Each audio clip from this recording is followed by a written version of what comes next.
Hello guys, if you're a K-pop stan you will surely know that there can be a lot of misconceptions surrounding the K-pop industry as a whole. Some of these misconceptions are pretty silly and harmless, but some of them can be harmful and people should really open their eyes and stop believing in them. In this video we'll talk about this specific type of misconception that K-pop stans unfortunately still have. Now let's begin.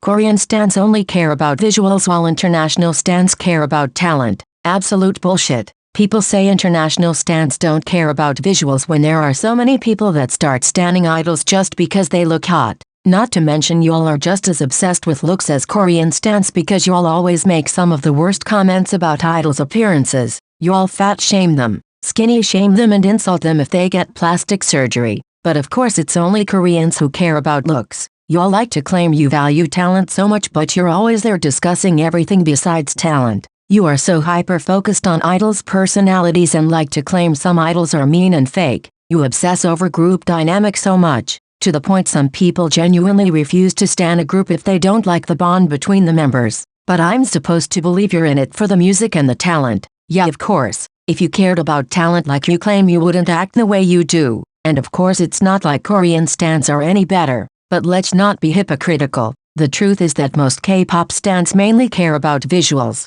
That's fine, but let's not pretend like you're so much better than others because others only care about a pretty face. Because you best believe the vast majority of stans puts visuals first, regardless of them being Korean or not.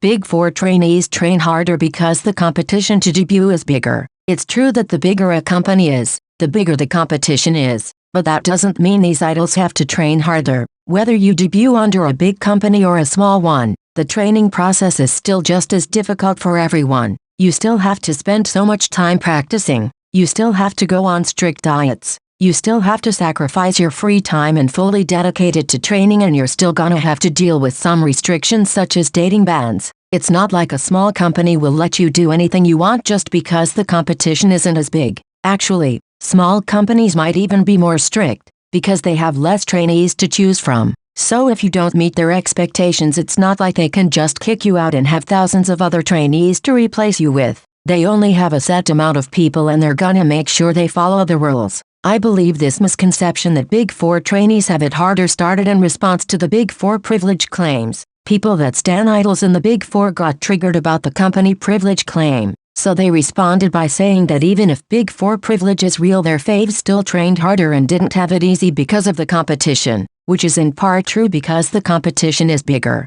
But like I said, the training process is just as hard for everyone regardless of the company's size. Wake One is holding Bahi back because they're scared of her becoming too popular. This seems like a very common misconception both within and outside of the fandom, but I disagree. I personally just think that Wake One is incompetent and doesn't know how to utilize some member, but they also don't want to bother utilizing everyone. I seriously believe they are just using those members that have a main or lead position, and they're neglecting all the girls that don't. They probably figured they only need members with main and lead positions to make the group work and they could just disregard the others because they are not as essential. This is obviously an awful way to manage a group because you should make every member matter in their own way, but Wake One just doesn't know how to do that, and that's why they are underutilizing Bahi. Not because of some conspiracy theory that you all love to throw around. You say it's because they are afraid she might overshadow the others, but it doesn't seem to me like Wake One cares about some members overshadowing others, because this is already happening. Some Kepler members have overshadowed the others ever since debut and the company did nothing, so I doubt they care about the group having equal popularity. Others say that they are sabotaging Bahi because they are afraid that after disbandment, when every girl will go their separate ways, Bahi will end up becoming more successful than the other girls in their future careers. And my question is, why would Wake One even care about that? They will not be managing any of the girls after disbandment besides Chaeyeon, so why would they care? And if they are so concerned that in the future some members might become more popular than their girl Chaeyeon, this doesn't explain why they are pushing Xiaoting and Dahyun so much. So overall, I think these are stupid conspiracy theories started by Bahi stans to justify her situation. The truth is that it's not that deep. The company is just incompetent. That's it. Some songs are general public friendly while some are not. I'm sorry, but it just doesn't make any sense. The general public encompasses so many different people that have so many different ages and music tastes, so there's no such thing as a public-friendly song. If you look at Korean charts, you'll see that there are so many different songs that simultaneously chart well. Some are ballads, some are more hard-hitting songs, some are more chill, and some are more energetic. Everything can potentially chart well. It's not about the type of song, it's about the specific song in question. For example, some people say that Koreans love ballads, but it's not like every ballad charts high. But also, let's not forget when aespa released Next Level. People were so sure it would flop on the charts because according to them it wasn't general public friendly. But look at how successful that song was. Look at Baddie by IVE. People were saying it wasn't gonna chart well because it's a different sound that people are not gonna vibe with. But Baddie literally started steadily climbing up the charts until it was #1 everywhere. There's no such thing as general public friendly and not friendly. It's just a stupid misconception that people have created to justify the fact their faves cannot chart. They'll just say things like, obviously this song isn't doing that well on the charts because it's not general public friendly, which literally makes no sense, but whatever.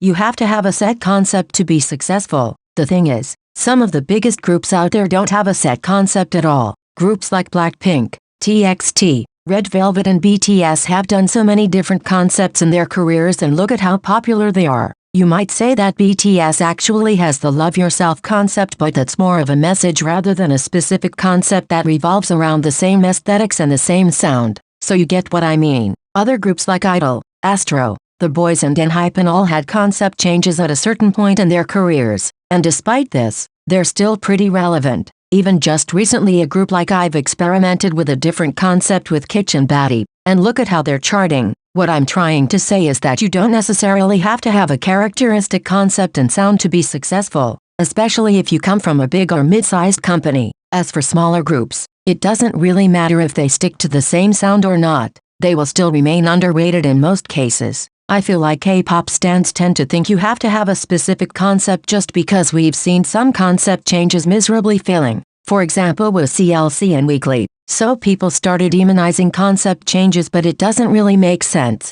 Because like I said, most of the biggest groups out there never stick to the same thing for too long and still do well.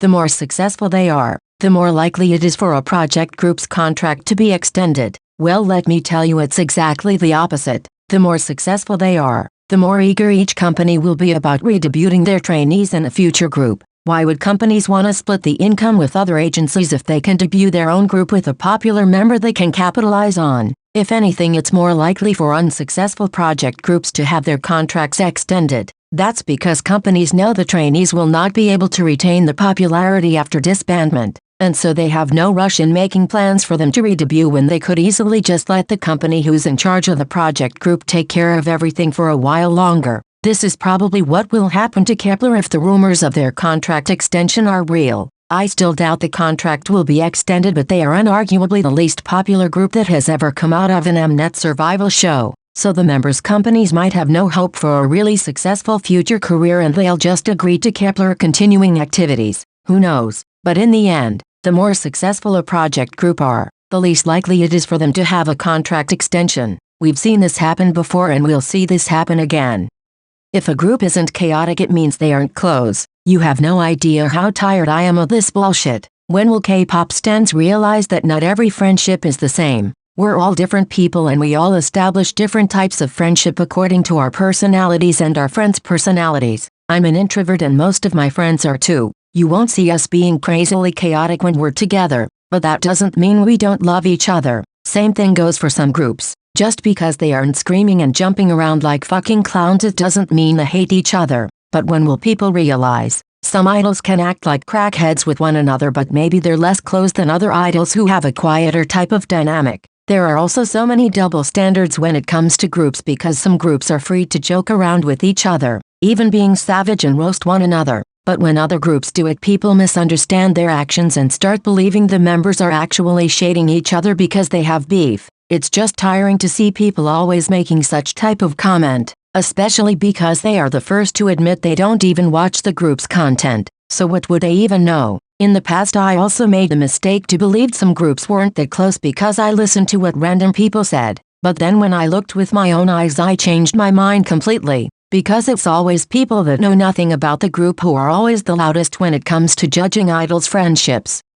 Cacao privilege is a real thing. I've already made 2 videos about cacao privilege on my channel, so I'm not gonna go into too much detail now, but I really wanted to include this in the video because it's one of the biggest misconceptions that K-pop stans have right now, specifically ever since I've became successful and started being a threat to their faves. Nobody talked about cacao before. Nobody knew which groups were under cacao, but now whenever a cacao group achieves something, K-pop stans will come out with some cacao privilege accusation. Just recently I've came back with their triple title tracks, and because of Starship's poor promotions they debuted lower than they usually do on the charts. K-pop stans were so happy to see IVE struggling and said things like, "Cacao privilege isn't working anymore," which made me laugh because it was never a thing in the first place. But anyway, IVE's songs started rising on the charts organically and they have been charting extremely well, especially Baddie. Now everybody is back at it again with cacao privilege as if they weren't literally calling the girls flops the week before. The same thing happened to Stacy. Everyone called them flops when Beautiful Monster charted badly. But when they came back with Teddy Bear and started charting very well, everyone talked about cacao privilege, forgetting they were the same group they were saying that fell off. Not to mention Cacao only owns Melon chart, but these people be acting as if they owned every chart, YouTube and Spotify included. It's so pathetic it's actually funny. I think these people don't even actually believe in cacao privilege, and they just throw it around hoping someone else will fall for this stupid narrative just so they can ruin certain groups' reputations. But there's no way y'all can be this stupid to really believe cacao privilege is a thing. Well, that's it for this video. In my opinion, these were some misconceptions that K-pop stans should stop believing in. Feel free to add other misconceptions that you think should also be talked about. Thanks again for watching. Bye everyone. See you in the next video.